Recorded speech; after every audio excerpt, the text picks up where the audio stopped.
Pada kesempatan kali ini, saya akan membahas salah satu dari artikel situs web Case Study Club. Tapi sebelumnya, intro dulu.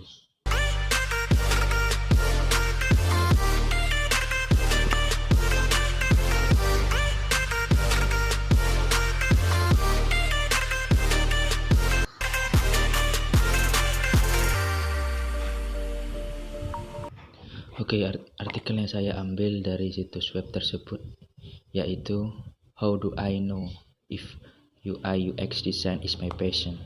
Bagaimana saya tahu jika UI UX design adalah passion saya? Oke, terlebih dahulu kita harus tahu apa itu passion menurut para ahli. Salah satu para ahli yakni passion menurut Valeran dan Halfon adalah kecenderungan kuat terhadap suatu kegiatan yang disukai oleh individu, di mana mereka akan rela mengorbankan waktu dan energinya untuk melakukan hal tersebut.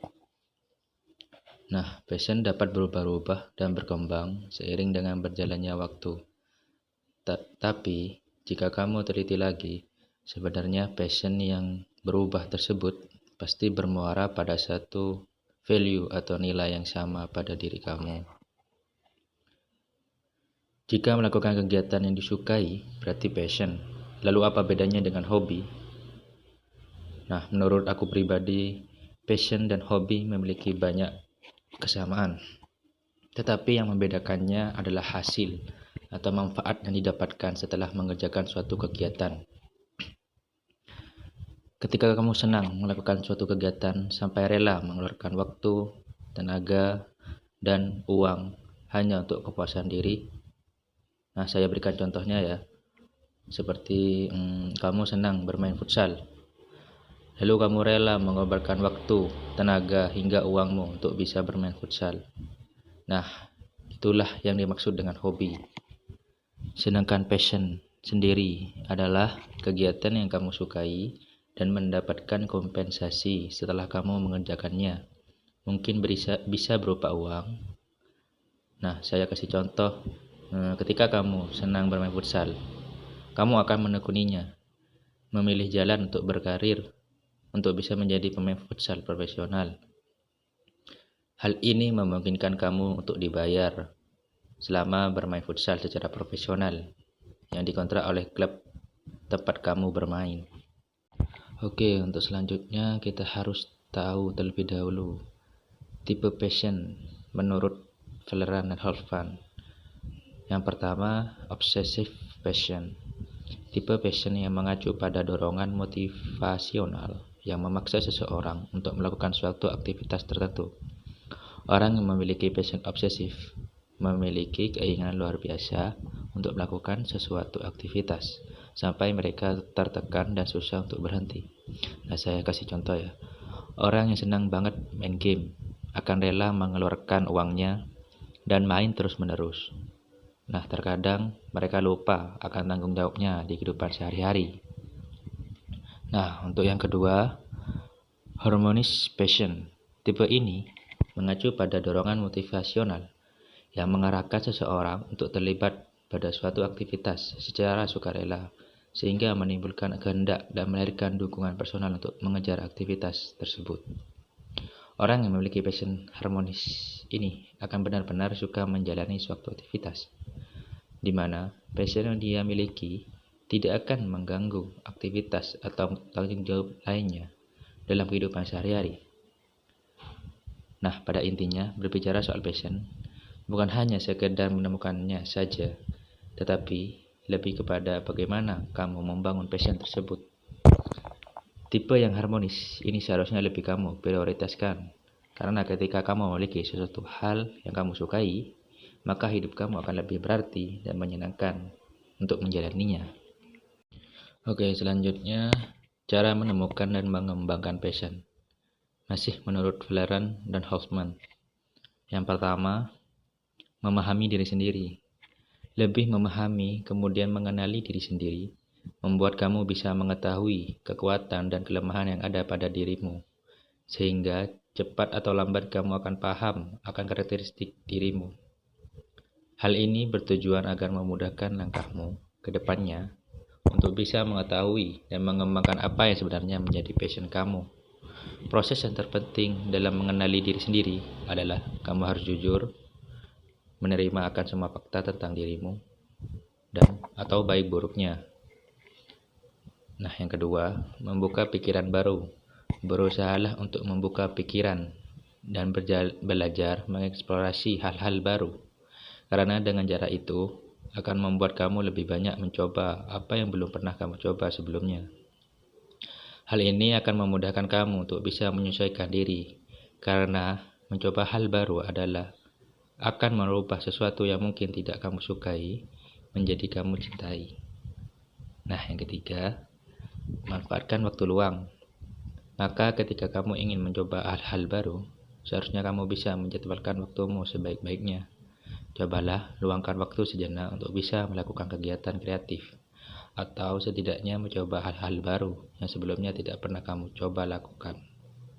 Karena dengan begitu, kamu akan sedikit banyak mengetahui minat atau bakat yang mungkin terpendam dalam diri kamu. Kalau kamu masih bingung untuk melakukan kegiatan apa, kamu bisa banget mengisi waktu dengan hal-hal yang positif dan bermanfaat. Seperti, saya kasih contoh ya, mengikuti layanan online, konseling, atau mentoring, atau hal-hal yang positif yang sangat bermanfaat bagi diri kita. Nah, setelah saya baca dan pahami serta saya kaitkan dengan artikel tersebut, dari studi kasus ini, bahwa di mana keterampilan atau kreativitas yang dimiliki sangat berpengaruh dalam bidang pekerjaan yang ditekuni. Jika kita tidak memiliki passion atau bakat tersebut, bakal kesulitan menghadapi semua pekerjaan yang diterima. Untuk itu, jika kita ingin mengetahui passion atau bakat yang dimiliki, yang harus kita lakukan yaitu, pertama, kita diharuskan mengenal lebih jauh tentang kelebihan dan kelemahan yang ada pada diri kita. Disitulah kita dapat dengan mudah menentukan langkah ke depan guna mengembangkan passion atau bakat yang kita miliki tersebut. Kedua, kita harus selalu belajar tentang suatu hal yang baru dan memiliki rasa ingin tahu yang tinggi guna lebih mengeksplor diri kita atas kemampuan yang dimiliki. Tentu, hal tersebut dapat memberikan kemudahan dalam melakukan beberapa pekerjaan yang sebelumnya belum kita ketahui, serta dari situlah kita akan mengerti dan mendapatkan sesuatu hal atau sebuah ilmu yang baru. Ketiga, kita harus berubah gaya hidup kita, di mana sebelumnya ketika ada waktu luang, ketika masih bermalas-malasan seperti rebahan, main gadget, game, atau nonton TV, dan lain sebagainya. Nah, untuk merubah hal tersebut, kita harus lebih melawan rasa malas kita tersebut dengan melakukan hal-hal yang lebih positif, sesuai dengan passion atau bakat yang kita sukai. Dari situlah kita dapat mengetahui passion atau bakat terpendam yang dimiliki untuk kita teruskan ke depannya menjadi sesuatu hal yang berguna bagi diri kita pribadi dalam kehidupan nanti. Nah, dari semua hal yang sudah saya jelaskan barusan, kita mulai mengerti tentang kemampuan yang kita miliki, sebatas sejauh apa, serta seperti apa, selalu termotivasi juga untuk mengembangkan passion atau bakat apa yang sudah dimiliki, menjadikan kita dapat terus berkembang untuk ke depan dalam menjalani kehidupan yang keras ini. Oke, sudah tidak terasa ya, kita sudah berada pada akhir segmen pembahasan kali ini. Nah, poin utama yang saya dapatkan dari semua artikel baik artikel passion maupun dari artikel dari situs web Case Study Club, yang dimana pada intinya pentingnya akan sebuah proses yang sangat sulit dan lama untuk menemukan passion atau bakat terpendam yang dimiliki. Setelah melalui beberapa problem atau masalah, mulai dari melawan rasa malas, tidak memiliki rasa ingin tahu yang tinggi, dan sebagainya. Hal tersebut harus segera dicegah dan harus segera diperbaiki dengan gaya hidup seperti itu. Tidak baik kalau terjadi secara terus-menerus, yang akan sangat mengancam diri kita untuk menjalani hidup ke depannya. Akhir kata, passion akan lebih mudah kita ketahui ketika kita bisa ciptakan dan kembangkan, bukan hanya sekedar dicari.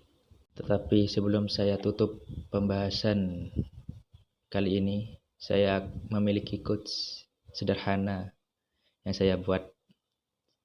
Perubahan adalah kunci utama keberhasilan. Wildan Niki Wahyudi.